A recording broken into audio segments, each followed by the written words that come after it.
Good morning everyone students. अपनी physics की 5वीं क्लास ऑनलाइन होने जा रही है, जिसके अंदर अपन विद्युत विभव के बारे में डिस्कशन कर रहे थे अब तक। ठीक है, और आज की क्लास में क्या करेंगे कि विद्युत समविभव पृष्ठ के बारे में अपन क्या करेंगे, डिस्कशन करेंगे। ठीक है, तो चलो स्टार्ट करते हैं। देखो अपने पास क्या है कि कोई भी विद्युत क्षेत्र है, ठीक है, तो उस विद्युत क्षेत्र के अंदर ऐसा पृष्ठ एक या एक से अधिक क्या हो सकते हैं, पृष्ठ हो सकते हैं। ठीक है, तो उस विद्युत क्षेत्र के अंदर स्थित वह पृष्ठ जिसके प्रत्येक बिंदु पर क्या हो, विभव का मान क्या हो, समान हो, वह पृष्ठ कौन सा कहलाता है, समविभव पृष्ठ कहलाता है। ठीक है, तो इसकी प्रॉपर्टीज के बारे में भी अपन क्या करेंगे, डिस्कशन करेंगे। ठीक है, तो उससे पहले थोड़ा इसके बारे में डिस्कशन करते हैं। ठीक है, देखो विद्युत क्षेत्र में स्थित ऐसा पृष्ठ जिसके प्रत्येक बिंदु पर विद्युत विभव का मान समान हो, उसे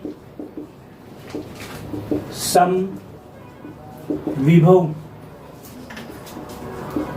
पृष्ठ कहते हैं।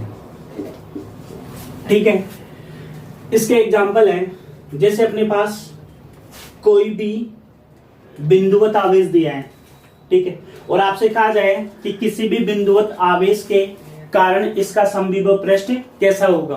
ठीक है, तो यदि आपको कोई भी बिंदुवत आवेश दिया गया है, उसका समविभव पृष्ठ पूछता है आपको, तो इसका समविभव पृष्ठ कैसा होगा, इसका समविभव पृष्ठ होगा गोलीय, या आप क्यों कह सकते हो कि सकेंद्रीय गोला होगा इसका समविभव पृष्ठ। तो देखिए ये बिंदुवत आवेश है, इसके चारों तरफ क्या है, ये विद्युत क्षेत्र के कारण कोई पृष्ठ का निर्माण हुआ है। एक ये विद्युत क्षेत्र है जिसके कारण किसी पृष्ठ का निर्माण हुआ है, और एक ये वाला है। ठीक है, तो ये पॉजिटिव है, ये आवेश, ये जो बिंदुवत आवेश है उसकी प्रकृति कैसी है, धनात्मक प्रकृति का आवेश है। ठीक, तो इसके कारण क्या होती है कि ये विद्युत बल रेखाएं निकलती है इसके चारों ओर, यूं विद्युत बल रेखाएं जाती है इसकी, और अपने को पता है कि विद्युत बल रेखाएं धन आवेश से निकल कर कहाँ होती है, ऋण आवेश पर समाप्त होती है। यदि इस बिंदुवत आवेश का मान ऋणात्मक होता, यदि इस बिंदुवत आवेश का मान ऋणात्मक होता, तो इन विद्युत बल रेखाओं की जो डायरेक्शन थी वो कहाँ होती, अंदर की ओर होती। लेकिन यहाँ पे पॉजिटिव आवेश होने के कारण इसकी जो डायरेक्शन है वो कहाँ है, इंटरनल है, मतलब बाहर की ओर है। ठीक है, तो यहाँ पे 3 पृष्ठ है। ठीक है, तो आपको दिया गया है कि बिंदुवत आवेश के कारण समविभव पृष्ठ गोलाकार होगा। ठीक है, तो देखिए ये पृष्ठ S1, ये S2, और ये कौन सी है, S3, S1, S2 और S3। ठीक है, तो इस वाली पृष्ठ का जो एरिया है उसका मान क्या है, कम है, जबकि सेकंड पृष्ठ S2 पृष्ठ है उसका एरिया अधिक है, और तीसरी पृष्ठ कौन सी है, S3, तो उसका एरिया क्या है, अधिक है। ठीक, तो यदि अपन एरिया की बात करें तो सबसे अधिक किसका होगा, S3 का, और फिर किसका होगा, S2 का, और सबसे कम किसका होगा, S1 का। समझ में बात, क्योंकि यहां से दूरी बढ़ती जाती है, इससे समझ में आ रही बात। तो बिंदुवत आवेश के कारण जो दूरी बढ़ रही है, तो वहां पे इसका क्षेत्रफल क्या हो रहा है, बढ़ रहा है। ठीक है, जबकि इस वाले पृष्ठ S1 पृष्ठ का जो विभव है वो V1 है, S2 का कितना है, V2, और S3 का कितना है, V3। तो यहाँ पे यदि विभवांतर की बात करें तो V1 का मान V2 के बराबर होगा और V2 का मान V3 के बराबर होगा। ऐसा क्यों होगा? क्योंकि अभी मैंने कहा कि समविभव पृष्ठ ऐसा पृष्ठ होता है जिसके प्रत्येक बिंदु पर विद्युत विभव का मान क्या होता है, इक्वल होता है, बराबर होता है। समझ में यहाँ तक? तो इन तीनों पृष्ठों का विद्युत विभव क्या होगा, समान होगा। तो ये पृष्ठ कौन सा कहलाता है, समविभव पृष्ठ कहलाता है। ये अपना फर्स्ट एग्जाम्पल हो गया। नंबर 2, यदि बिंदुवत आवेश रैखिक या रेखीय हो तो उसका समविभव पृष्ठ बेलनाकार होगा। ठीक है, तक देखिए, ये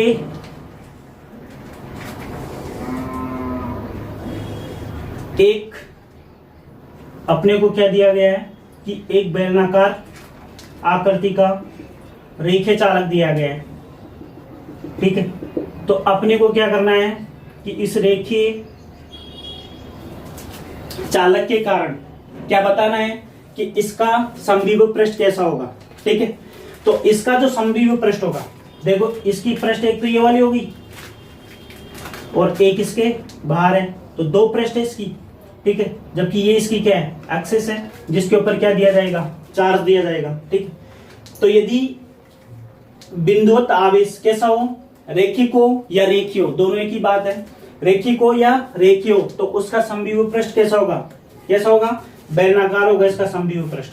ठीक है, तो ये S1 पृष्ठ है और ये कौन सी है, S2 पृष्ठ। इसका विभव हो जाएगा V1 और इसका विभव कितना हो जाएगा, V2।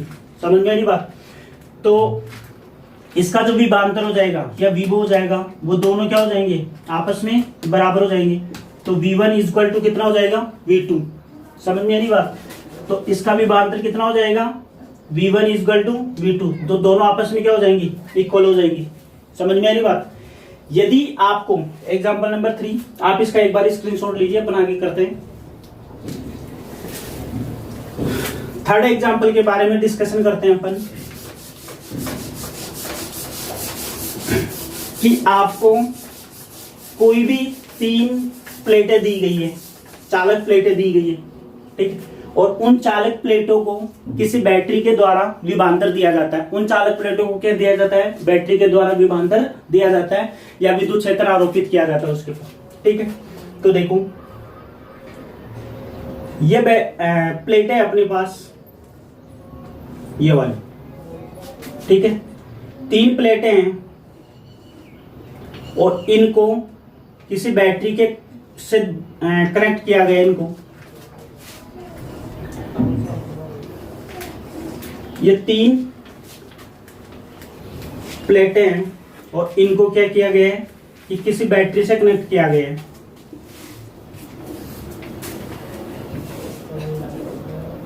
ठीक है, इन तीनों प्लेटों को किसी बैटरी से कनेक्ट किया गया है। ठीक है, तो एक प्लेट तो ये वाली है, एक ये है और एक है ये वाली है।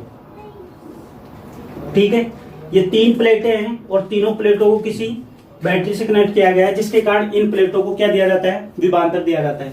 तो इसका विभवांतर की जो डायरेक्शन होगी या विद्युत क्षेत्र की डायरेक्शन होगी वो यूं होगी, यूं। ठीक है, तो इनका सबका विभवांतर, ये एक पॉइंट है जिसके कारण, मतलब तीनों को किसी बैटरी से जोड़ा गया है जिसके कारण इसका विभवांतर दिया जाएगा। तो इसका V1, इसका V2 और इसका V3। समझ में आ रही बात? तो यदि किन्हीं भी प्लेटों को किसी बैटरी से जोड़ा गया है तो यहाँ पे भी विभवांतर का मान क्या हो जाएगा, इक्वल हो जाएगा, V1, V2 और ये V3। समझ में आई बात?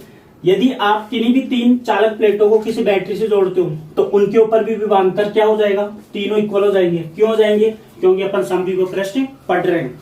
तो समविभव पृष्ठ की डेफिनेशन के अकॉर्डिंग क्या हो जाएगा, तो जो भी तीनों प्लेटों के ऊपर इलेक्ट्रिक पोटेंशियल होगी उसकी वैल्यू क्या हो जाएगी, सेम होगी यहाँ पे। ठीक है, अब ये 3 एग्जाम्पल इसके कंप्लीट होते हैं। इसके बाद में अपन डिस्कशन करते हैं कि समविभव पृष्ठ की प्रॉपर्टी कैसे होगी इसकी। तो इसकी 3-4 प्रॉपर्टी है, तो उनके बारे में अपन क्या करते हैं, आगे डिस्कशन करते हैं। ठीक है, तो इसकी पहली प्रॉपर्टी ये है कि मैंने आपको ये कहा कि समविभव पृष्ठ के प्रत्येक बिंदु पर विद्युत विभव का मान क्या होता है, समान होता है। ठीक है, क्या बताया मैंने कि जो इसकी डेफिनेशन है वो इसकी पहली प्रॉपर्टी आप कह सकते हो। ठीक है, तो समविभव पृष्ठ के गुणधर्म, प्रॉपर्टीज ऑफ इक्विपोटेंशियल सरफेस। ठीक है, देखिए इसकी जो पहली प्रॉपर्टी होगी, पहली वो ये होगी कि विद्युत क्षेत्र में स्थित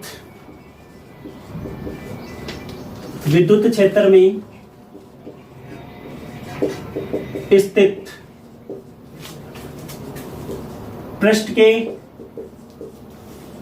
प्रत्येक बिंदु पर विद्युत विभव का मान क्या होता है, समान होता है। ठीक है, तो इसकी पहली प्रॉपर्टी है ये वाली कि विद्युत क्षेत्र में स्थित पृष्ठ के प्रत्येक बिंदु पर विद्युत विभव का मान क्या होता है, समान होता है। ठीक है, तो पहली प्रॉपर्टी तो है ये वाली। इसकी दूसरी प्रॉपर्टी है कि आवेश को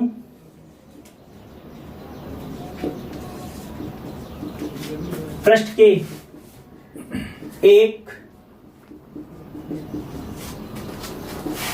के एक बिंदु से दूसरे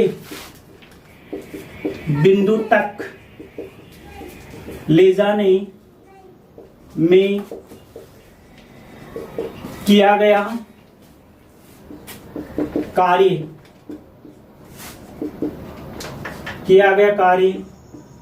सदैव शून्य होता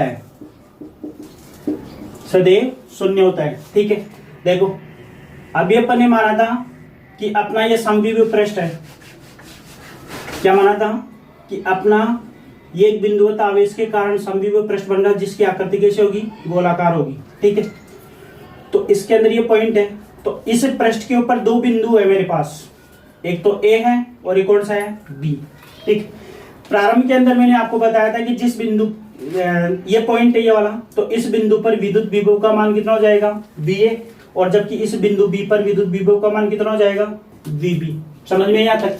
ठीक है, तो इस बिंदु पर भी विभव का मान देखो, तो इस बिंदु पर कोई भी आवेश है, Q आवेश है, तो इस Q आवेश को मेरे को क्या करना है कि A बिंदु से B बिंदु तक ले जाना है मेरे को। ठीक है, तो जब बिंदु A से B तक किसी आवेश को ले जाते हैं तो क्या करना पड़ता है, अपने को कार्य करना पड़ता है। ठीक, तो वो कार्य हो जाएगा अपना WAB। आगे की बात समझ, कितना हो जाएगा, WAB, या फिर इसको कर सकते हैं BA। तो यहां से A से B बिंदु तक जा रहे हैं, पर तो इसका कार्य कितना होगा, WBA। समझ में ही बात? तो निकालना क्या अपने को कि इसका किया गया कार्य किसके बराबर होता है, सदैव 0 के बराबर होता है। ठीक है, तो देखो WAB, सॉरी, विभवांतर की परिभाषा से, तो विभवांतर की परिभाषा पढ़ी थी अपने, del VBA is equal to हो जाएगा विभवांतर किए गए कार्य का मान किसके बराबर होता है, विद्युत विभवांतर के बराबर होता है। तो यहाँ पे हो जाएगा WBA upon Q, WBA upon Q। ठीक है, तो निकालना है क्या अपने को, कार्य चाहिए अपने को, तो WBA is equal to del VBA into Q। समझ में आया यहाँ तक कि WBA इज इक्वल टू हो जाएगा डेल VBA इंटू Q, जबकि अपन जानते हैं कि del VBA is equal to कितना होता है, VB minus VA according to potential definition. तो WBA इज इक्वल टू हो जाएगा Q into VB minus VA। समझ में आया तक? आप देखो यहाँ पे A और B दो बिंदु है, A बिंदु पे विद्युत विभव का मान V है, जबकि B पे कितना है, VB है। समझ में ही बात? तो इन दोनों के ऊपर विद्युत विभव का मान क्या हो जाएगा, बराबर हो जाएगा। यहाँ पे कितना हो जाएगा, बराबर हो जाएगा। ठीक है यहाँ तक? ए बिंदु पर विभवांतर VA, बिंदु बी पर विभवांतर कितना हो जाएगा VB। ठीक है, तो दोनों प्रश्न, तो ये क्या है, समविभव पृष्ठ की एक ही पृष्ठ है, तो एक ही पृष्ठ के ऊपर आप कितने बिंदु डिनोट करो या कितने पॉइंट डिनोट करो, तो उन सभी बिंदुओं पर विद्युत विभव का मान क्या हो जाएगा, समान होगा। ठीक है, तो इस बिंदु ए पर और बी पर विद्युत विभव के मान पहले तो अलग लगते हैं, लेकिन समविभव पृष्ठ की परिभाषा के अकॉर्डिंग देखें तो क्या हो जाएगा कि दोनों पृष्ठों के ऊपर विभवांतर का मान समान होगा यहाँ पे। तो WBA is equal to Q into V minus V। ठीक है, तो V माइनस V 0, समझ में ही बात है यहाँ पे। तो WBA is equal to Q into 0, तो WBA इज इक्वल टू 0।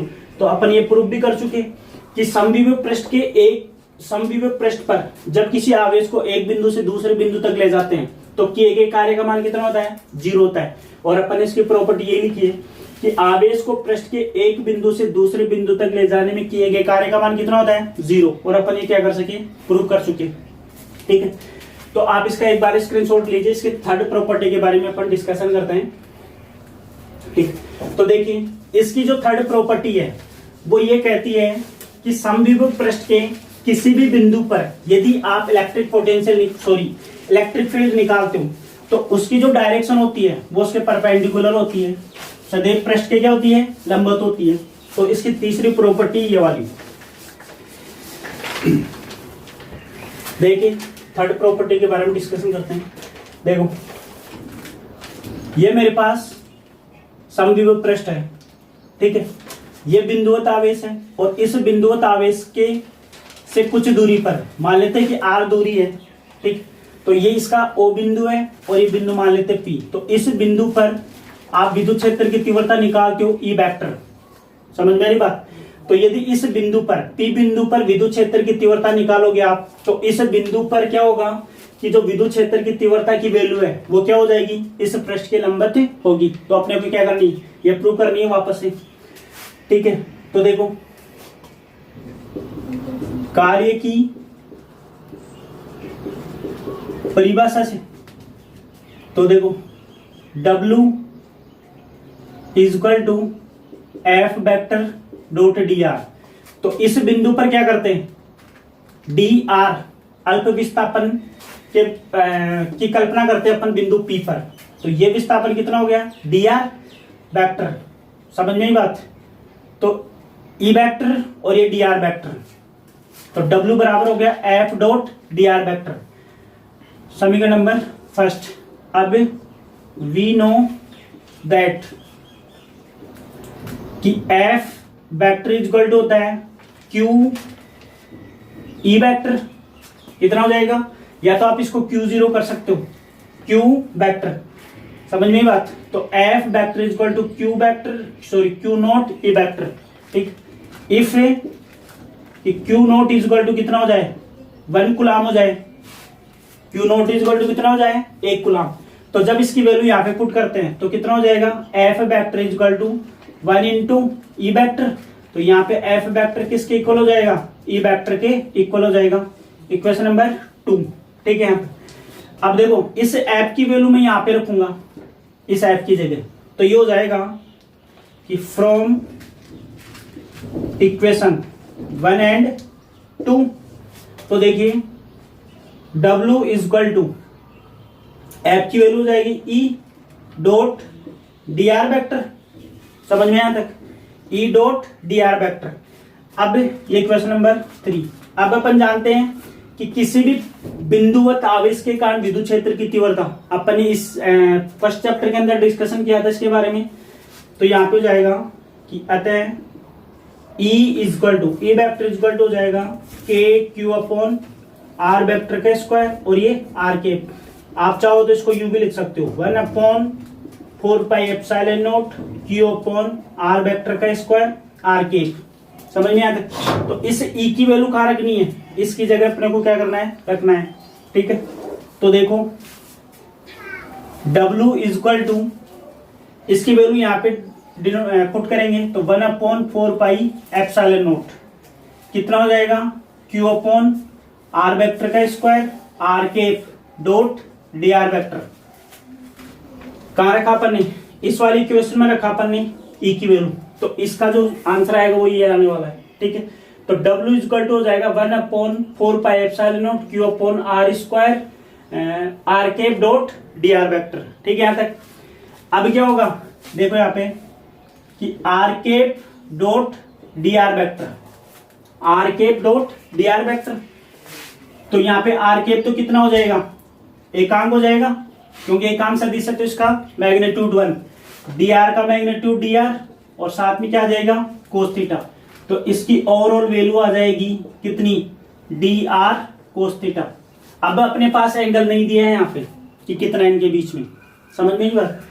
तो देखो dr कोस थीटा, अपने को एंगल तो फाइंड आउट करना है। मैंने ये क्या कहा कि इस बिंदु पर विद्युत क्षेत्र की तीव्रता का मान क्या होता है, 90 डिग्री होता है। 90 डिग्री होगा तो अपने को पता है कि ये परपेंडिकुलर हो जाएगी, इसके लंबवत हो जाएगी, तो वो निकालना अपने को। तो यहाँ पे W equal to 1/4πε0 Q/r² dr cos theta. समझ में बात, ये क्वेश्चन नंबर 3। ठीक है, तो यहाँ पे हो जाएगा कि according to property of second, तो गुणधर्म सेकंड के अनुसार क्या था कि जब आवेश को अपन एक बिंदु से दूसरे बिंदु तक ले जाते हैं तो किए गए कार्य का मान 0। तो यहाँ पे हो जाएगा कि W का मान तो 0, 1/4πε0 Q/r² dr कोस थीटा। इसको इनसे मल्टीप्लाई करेंगे तो इसका आंसर आएगा Q dr कोस थीटा। ये तो सब 0 हो जाएंगे। अब इसका डिवाइड करेंगे तो ये भी 0 हो जाएगा, तो कोस थीटा इक्वल टू 0, तो थीटा इक्वल टू हो जाएगा कोस इनवर्स 0, कोस इनवर्स 0। तो कोस इनवर्स के अंदर 0 किसका मान होता है, अपने को पता है कि 90 डिग्री का होता है, तो थीटा इक्वल टू 90 डिग्री।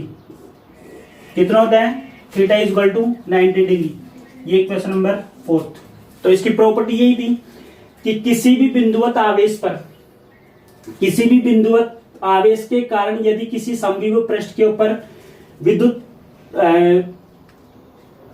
क्षेत्र की तीव्रता होती है, वो उस पृष्ठ की क्या होती है, लंबवत होती है। और अपन ये सिद्ध कर चुके हैं अपने यहाँ पे कि थीटा इक्वल टू 90 डिग्री होते क्या होता है कि ई की जो वैल्यू हो जाएगी वो क्या हो जाएगी, यहाँ पे लंबवत हो जाएगी यहाँ पे। ठीक है, तो इसको अपन थ्योरी के रूप में लिख लेते हैं एक बार।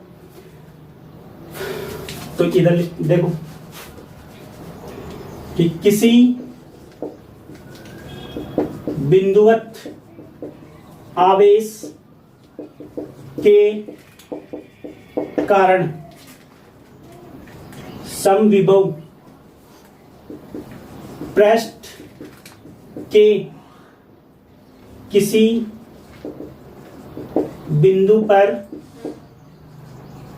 विद्युत क्षेत्र की तीव्रता का मान पृष्ठ के लंबवत होती है। ये इसकी 3 प्रॉपर्टीज हो गई है। ठीक है, चौथी प्रॉपर्टी के बारे में डिस्कशन करते हैं अपन। इसकी चौथी प्रॉपर्टी होती है कि आपने विद्युत बल रेखाएं पढ़ी थी, उसके अंदर एक प्रॉपर्टी थी कि दो विद्युत बल रेखाएं कभी भी एक दूसरे को प्रतिच्छेद नहीं करती है। क्यों नहीं करती है, क्योंकि अगर ये विद्युत बल रेखा ऐसा करती है तो उस बिंदु पर दो विद्युत क्षेत्र की तीव्रता हो जाएगी। और अपने को पता है कि एक बिंदु पे केवल एक विद्युत क्षेत्र की तीव्रता ही एक डायरेक्शन में होती है। ठीक है, तो दो अलग अलग डायरेक्शन के अंदर विद्युत क्षेत्र की तीव्रता नहीं हो सकती एक पॉइंट के ऊपर। ठीक है, तो उसी के अकॉर्डिंग क्या है कि दो समविभव पृष्ठ एक दूसरे को कभी भी प्रतिच्छेद नहीं कर सकते, क्योंकि एक बिंदु के ऊपर विद्युत विभव की डायरेक्शन होगी वो एक ही होगी, दो अलग अलग नहीं हो सकती। तो इसकी चौथी प्रॉपर्टी है कि दो समविभव पृष्ठ एक दूसरे को प्रतिच्छेद, या यूं लिख सकते हो, एक दूसरे को कभी भी प्रतिच्छेद नहीं करती है। ठीक है, तो इसकी जो समविभव पृष्ठ है इसकी ये चारों प्रॉपर्टी थी और चारों अपन ने डिस्कशन कर लिए। ठीक है, आप इसका एक बार स्क्रीनशॉट लीजिए, फिर आगे के टॉपिक के बारे में डिस्कशन करते हैं अपन। ठीक है, ये समविभव पृष्ठ का टॉपिक कंप्लीट हुआ। ठीक है, इसके आगे अपन टॉपिक के बारे में डिस्कशन करते हैं कि अपन ने पहले चैप्टर में भी उस टॉपिक के बारे में डिस्कशन किया था, फिर से अपने को इस सेकंड, तो पहले चैप्टर के अंदर इस टॉपिक के बारे में डिस्कशन किया था, तो उसमें तो अपन ने निकाली थी विद्युत क्षेत्र की तीव्रता। ठीक है, अब यहाँ पे निकालना अपने को विद्युत विभव, तो विद्युत विभव निकालने के लिए विद्युत क्षेत्र की तीव्रता होना अति आवश्यक है।